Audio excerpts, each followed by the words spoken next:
these are staked willow trees. These are weeping willows. They may not look weeping because we've cut the tips off so they can grow straighter and taller to start with.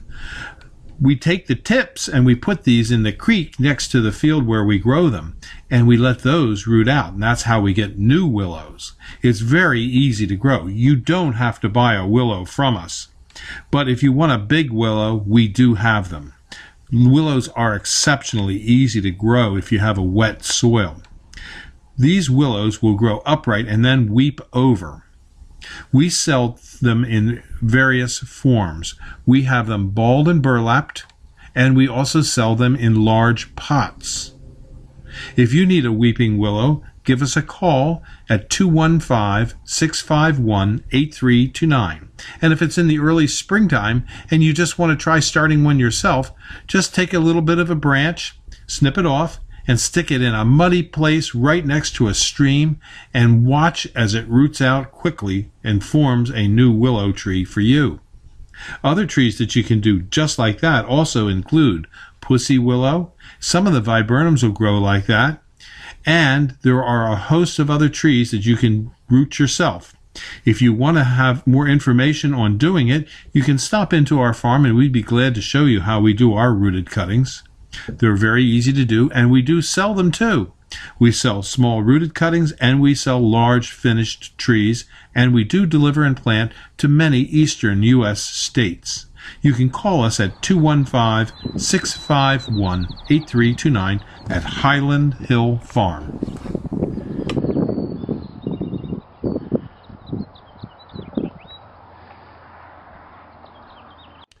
Give us a call at Highland Hill Farm for your trees and shrubs.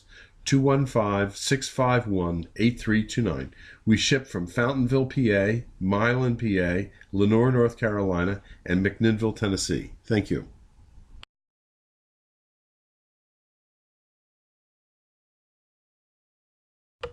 This video is about the spring of 2016 gobbler hunt for Donald Trump supporters at Highland Hill Farm. We're here at Highland Hill Farm. There's a special today.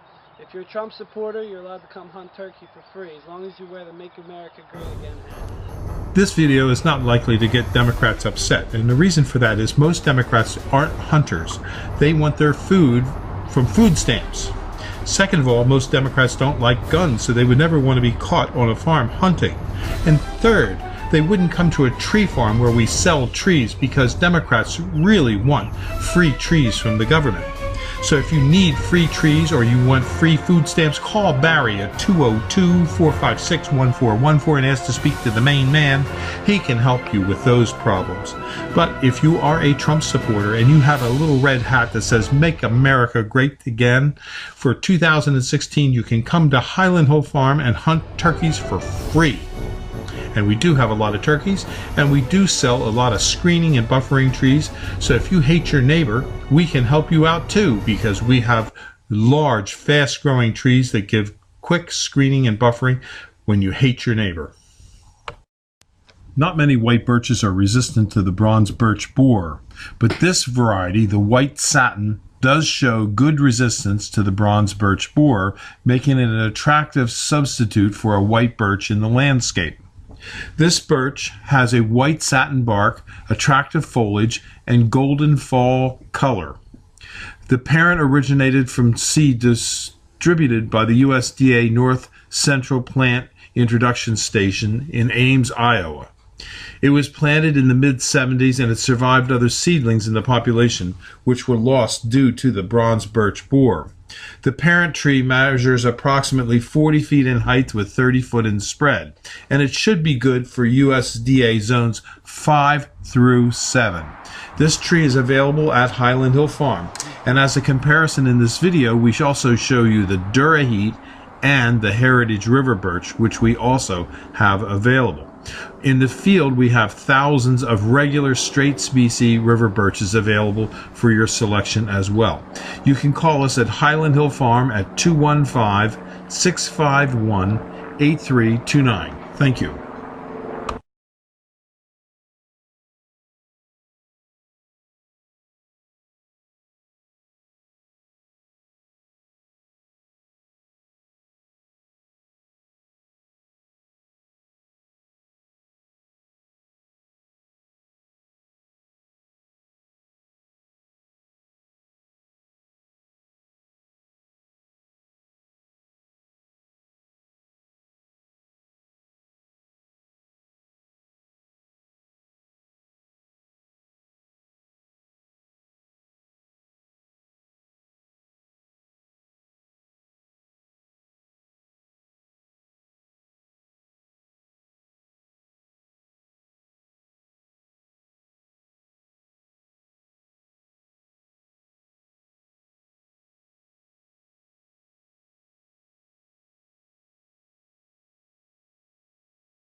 This is Bill at Highland Hill Farm. Many times people ask me when's the proper time to trim a tree or an evergreen. A lot of people buy their arborvitaes and their pines and spruces from us, and they're always worried about when do they trim the tree, does it hurt to top the tree? And I'm going to tell you something about nature. The guy upstairs put lots of birds around in the forest and in the plains and in the grasslands. All over the world there's birds. And those birds love to land on top of trees. And when they do, many times the new growth is very weak and the top breaks out. So trees are genetically inclined to understand that that's going to happen, and therefore they will put out more leaders and more shoots to compensate for any damage that the bird does. Now, when the bird does land on the tree and breaks the top out, it forces more growth down below. So your tree does get a little bit thicker and bushier, which the birds do like. So now we're going to go up into the yard and we'll see if we see any birds landing on the tops of trees.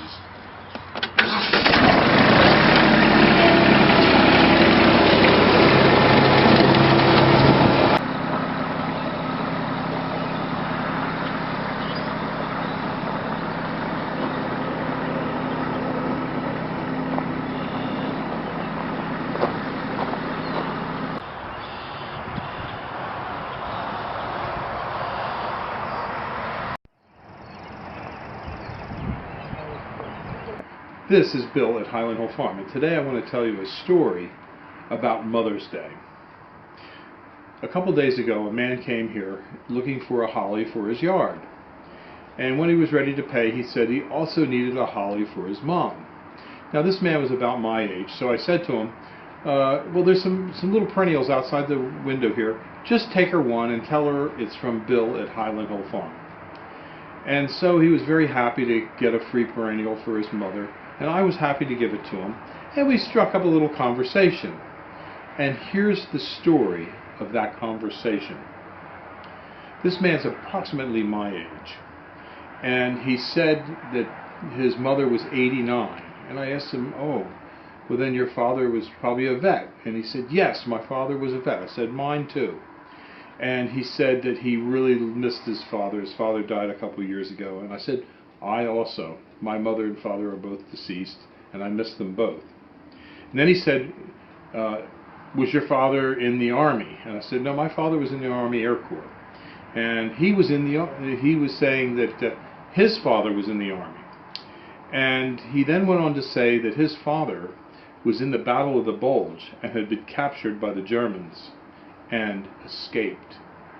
And I looked at him and I said, when I was a kid, I knew a man who was also in the Battle of the Bulge, and he escaped. And that man was a true hero to me because he taught me an awful lot about life. And he said to me, what was that man's name? And I said, that man's name was Benny Janeski from Lambertville, New Jersey. He looked at me in surprise and awe, and he said, that's my father. And so I met Benny Janeski Jr. I had known his father and his mother from many years ago. In fact, I knew they lived on Rock Hill Road in Lambertville, or Rocktown Road in Lambertville, and that his father had a TD9 bulldozer, and it started with gas and ran then with diesel. He switched it over from gas to diesel. I knew his father was a great mechanic and a great operator of heavy equipment. And I said to him, you know, I knew his father very well. I saw him sometimes daily back in the 60s when I knew him. And so that's the story I wanted to tell you today about the two men that mean a lot to me, my father and Benny Janeski.